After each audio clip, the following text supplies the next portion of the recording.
All right, I think most of you folks that have been around old-time music here in the high country for years recognize that fellow down on the right-hand side of this band, Mr. Cecil Gurganis, as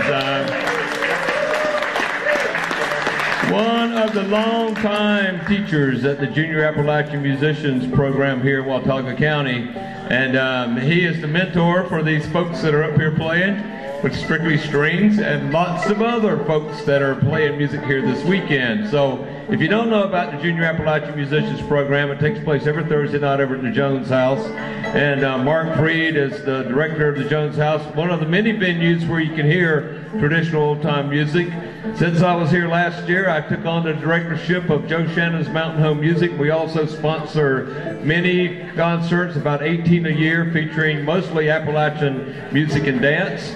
And we've got a big lineup coming up this current year. Free concerts on the lawn on Friday afternoons at the Jones House.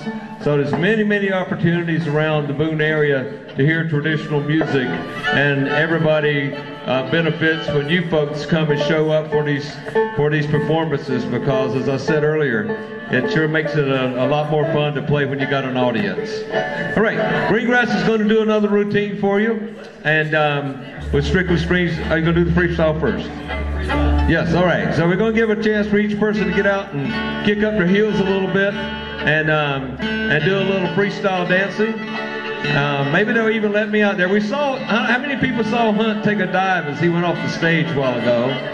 It's like somebody said, nobody said break a leg.